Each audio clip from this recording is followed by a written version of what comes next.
Hii pia unaizungumziaje? Unaizungumzia unapoinject mashine kwenye live conductor, alafu cable nyingine umeweka kwenye ground, maana tunatumia cable mbili. Inategemea njia tunatumia cable tatu. Kwa hiyo unapoinject inazalisha fault kwenye circuit. Ikizalisha live conductor ndio inatumika kwenda kuleta ile fault ili iende kwenye ground. Ndio maana baadhi ya RCD unaambiwa kuna high impedance na low. Unapokuwa kwenye high maana una inject high current. Inasababisha RCD yako itrip kwenye system. Kwa hiyo ukitaka RCD strip unaweka kwenye low, ambayo inachukua ile current kwenye live conductor inapitisha kwenye AC. Sasa ile distance kupita kwenye AC electrode ya kwenye jengo lako na kwenye transformer. Tunapima huku tunaangalia. Inawezekana wewe neutral kabla imekatika kule. Utakuta impedance yako ni kubwa, na tunapoona impedance ikiwa kubwa ina maana una uhatarishi wa kwenye mfumo wako. Sasa kwa hiyo unapopima ile ZE at the original loop impedance ZE, maana tunazungumzia distance kutoka kwenye AC electrode ya hii jengo kwenda kwenye ile neutral point ya kwenye transformer. Ile root ile tunatafuta ile impedance yake ambayo inakuja kwa term ya ohms. Umeelewa? Lakini kuna kitu kinaitwa ZS. ZS tunaangalia total kwamba tunapata ZE tunaweka plus R1 plus R2. Sasa ZS tunapima circuit, tunakuja kupima loop impedance ya socket ya hapa. Kwa hiyo hapa kuna factors zitabadilisha ile value yako. Factor ambayo inabadilisha ni ile urefu wa conductor. Tunasema tuna cable ya red, tuna cable ya earth. Tunapopima impedance na resistance mbili ambazo tunatakiwa uzijumlishe. Kama cable imetembea mita 50, labda ina ohms ya 0.5, maana tunatakiwa zijumlishe zote mbili ili uweze kujumlishia na ile ZE ya the original kwenda kwenye transformer.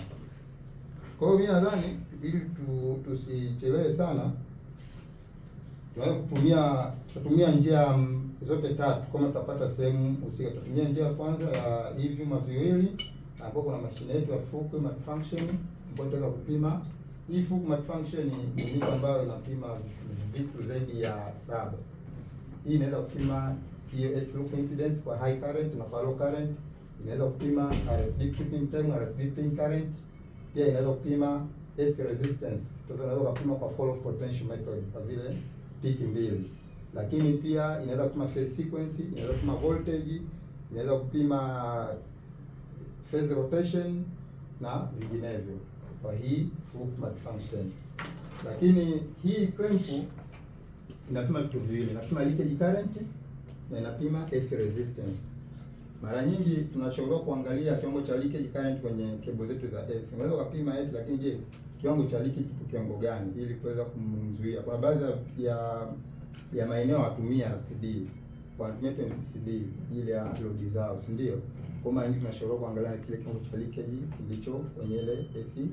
Kwa hiyo inaweza kupima leakage current na AC resistance kwa kutumia clamp method au stateless method. Lakini hata hii yenyewe inapima swing resistivity kwa 4 point, lakini ukitaka upime kwa 3 point au kwa 2 point, maana unashotisha point moja. Tunajua kuna point ya mwanzo kabisa inaitwa current probe ambayo inazalisha current. Alafu point ya katikati inaitwa voltage probe.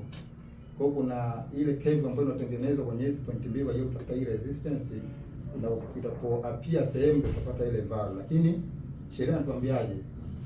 Sheria inatuambia umepima AC yako, atuashume umetoka mita 30. Mita 30 labda AC load yangu imeenda labda mita 3 mara 10 labda mita 30 outer stake na pia mita 30. Sasa kitu kinachoshift pale kuitafuta ile value ni probe ya katikati ya voltage. Ile katengo na shift, ile ya mwisho itakuwa stationary. Sasa wanasema 62% unapata actual value ya AC resistance. Kwa hiyo unakuta mtu mwingine anaweza kachukua ile akisogeza karibu na AC electrode ili angalau ajiridhishe, lakini anatakiwa utafuta 30% kutoka pale AC electrode yako ilipo mpaka kwenye point ya outer stake. 62% pale utapata actual value ya AC resistance ambayo unaipima kwa kutumia fall of potential method. Kwa hiyo kuna hii pia analyzer installation analyzer, ina na vitu vingi sana. Hii moja hapo ni swing resistivity napima, na hiyo pia ina uwezo kupima vitu kama ile, pia ina uwezo kufanya analysis ya load analysis. Kwa hiyo hii inapotumia 4 point ukapima ile swing resistivity, kakuonyesha valve mbalimbali za zile tunavyohitaji, kama hiyo resistance ambayo resistivity yetu tuletea. Kwa sasa tuna cable hapa, cable ambayo tunataka kuzitumia.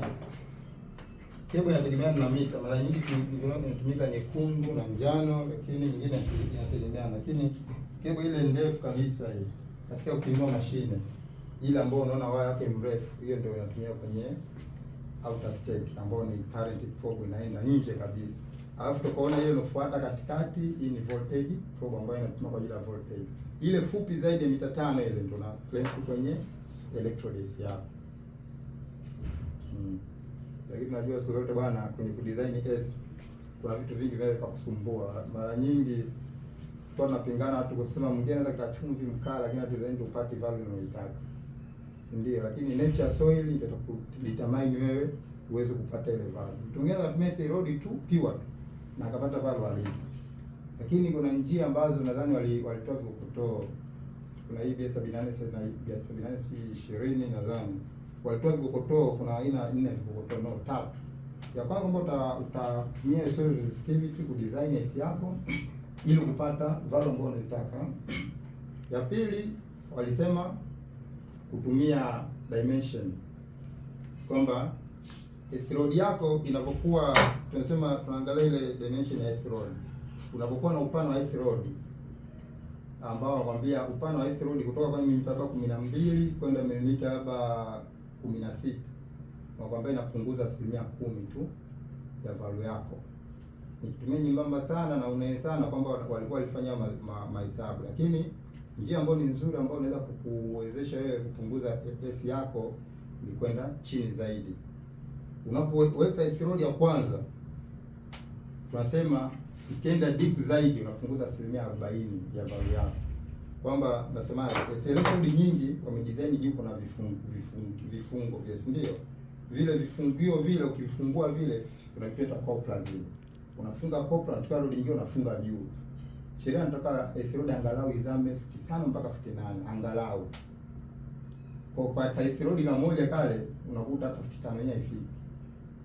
Kwa 53 na point au 52 na point. Kwa hiyo unatakiwa uunganisha mara mbili. Ukiongeza mara mbili 40%. Nadhani kwenye neki moja walikuwa wanazungumzia kifungu cha neki, wanasema kwamba AC electrode moja waliweza kuestablish kwamba kaona ina ohms 25. Ukitumia hii moja, lakini ina depend na soil walioitumia wao, si ndio? Kwa hiyo tukitumia mbili, kwa kuna njia mbili. Kuna njia ya deep zaidi, ni njia nzuri sana. Kama unaweza kuziweka AC load hata 4, kama chini permeability yake ni nzuri, ambazo zinaweza zikaenda tu chini bila wasiwasi, uwezi weke. Alafu kapime value yako uone. Itakuwa the best. Kwa nini? Tunachotaka sisi kudetermine the different soil. Kama unataka kuna soil structure mbalimbali, unapopenyeza AC load yako kwenda chini, unakuta mtu mwingine anakamati tu juu ile kichanja, anasema akiweka pale unaweza kuja jisaidia chochote. Lakini unapoenda chini zaidi utakutana na tabaka tofauti. Na muda mwingine watu na study, iweke pima, weka pima. Kuna mtu anaweza kwenda inashuka, kwa mbele unashangaa tu inapanda ghafla, kwamba unakutana na udongo ambao sio sahihi. Kwa hiyo ni vyema, ndio maana kuna wenzetu wale nje kula na magari maalum wanaziunganisha na drill hizi na zinakuwa value nzuri tu. Kwa njia nyingine ni multiple, kwamba nikiweka hapa inatakiwa nayo. Sasa AC na design inategemea urefu hapa inavyoanguka hii. Simona urefu hapa unaangalau uwe mara mbili. Maana ukisema hii yenyewe inafanya kazi, inafutua discharge ya sphere, ina maana zile waveform ni urefu wake mwenyewe, kwamba mimi urefu wangu ndio naweza kwenda huku na huku. Unaponisogezesha mwenzangu wangu, ambapo unakuelekea jamaa tuwe karibu, ina maana hawa jamaa unawaua nguvu. Kwa hiyo katika theory zako hata 20 hata 10 karibu hivi, usishangaa value ikawa iko juu vile, lakini unapoziacha kwa distance fulani unakuta value yako ina drop. Tunaweza kuonyeshana namna ya kupima hiyo soil, namna pia kupima AC resistance wakati tunatumia na claim.